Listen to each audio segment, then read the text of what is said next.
Winthrop Rockefeller was probably the most improbable, successful politician in Arkansas history and maybe the national history.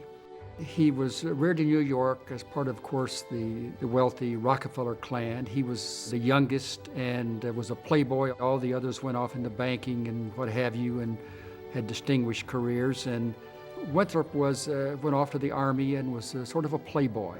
He's really a very fascinating and interesting guy, very sensitive in many areas, but very strong, highly competitive. You know, he was a maverick. He left Yale and he didn't do all the things the brothers did.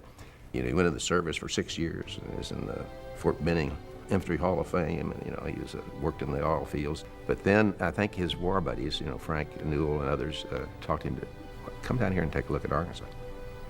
And when he came, he saw and he was impressed, and then he saw that he could make a difference, and that's just exactly what he did. Orville Faubus had appointed him early on to the Industrial Development Commission, and he was quite instrumental in bringing industry and jobs to Arkansas, so he was a fairly popular figure in Arkansas. And he had fallen out with Orville Faubus over 1957. He was a passionate apostle of racial equality and justice, and he was deeply offended by what Orville Faubus did in calling out the National Guard in 1957 to prevent integration. About the situation in Little Rock. You're a man with considerable influence in Arkansas, in addition to being head of the state's Industrial Development Commission. You're also a man with a long-standing interest in the National Urban League. What's your reaction to the current difficulties in Little Rock?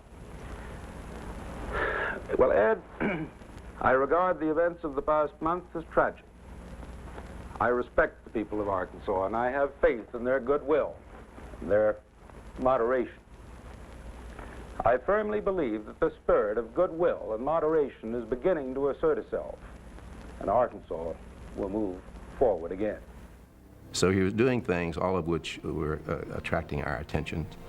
And then as it got around 1960, he became really involved in this two-party system thing.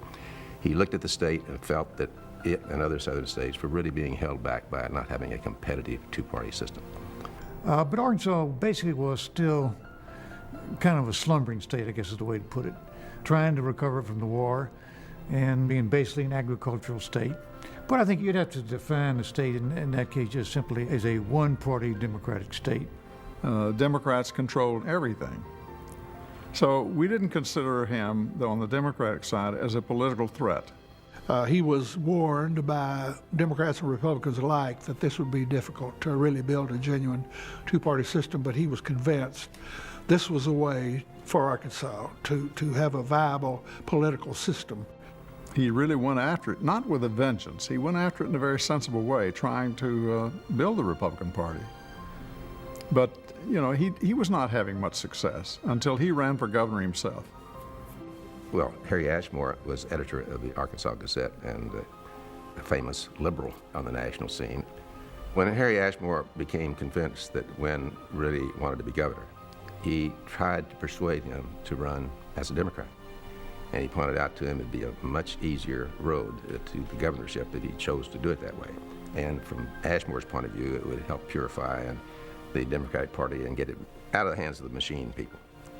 Wynn was adamantly opposed to that. His objective was to establish a two-party system in Arkansas and develop a two-party system throughout the South.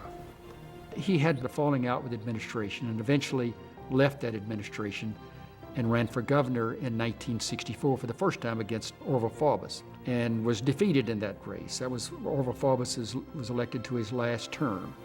He, from the very beginning, did not expect to win the first time, and I was kind of happy with that to the outcome. I was hopeful we'd win, and I think we did a little bit better probably than the poll numbers indicate, but he lost, and that did not demoralize him at all. He was immediately ready to proceed. On election night in 1964, they were still counting the votes, although it was obvious that Mr. Rockefeller had fallen a bit short. He announced on election night, "I'll run again in 2 years." He never stopped running. Rockefeller immediately announced he was running again, and he ran in 1966. Faubus did not run for a seventh term. There was a sizable field of candidates that year. Frank Holt, a dignified justice of the Arkansas Supreme Court, was a candidate. Justice Jim Johnson, he also was a justice of the Arkansas Supreme Court, and was an ardent and unreconstructed segregationist. And in the Democratic primary, Justice Jim actually prevailed over a field of about 5 or 6 candidates. Brooks Hayes, a former congressman, was in that race. But he defeated Frank Holt in a runoff and entered the general election against Winthrop Rockefeller. It's characteristic of one possessed of this malady to claim credit for any event which might suit his fantasy. In 1966, Jim Johnson is one of a number of Democrats vying for the Democratic nomination, and they range the ideological spectrum from liberal to arch conservative. Jim Johnson's at the far end of the spectrum.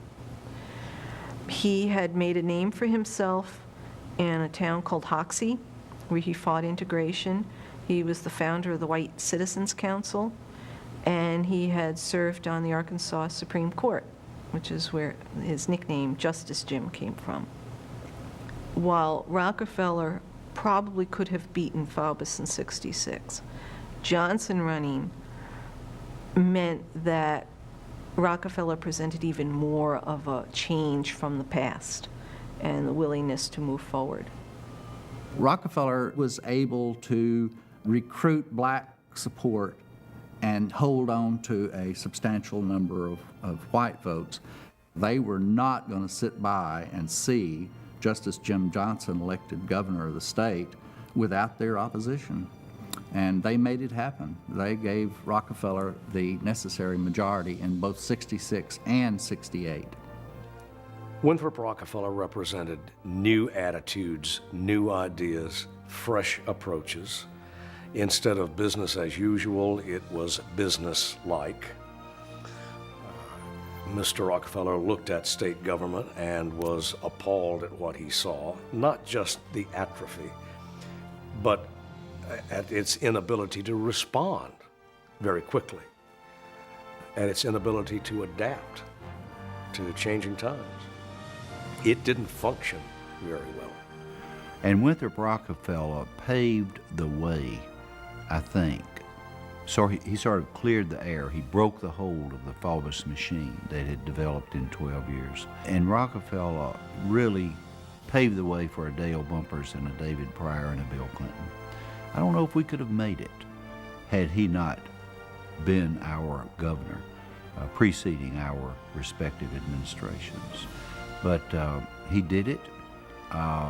He brought in a new era of racial understanding and race relations. He really was an extremely progressive man.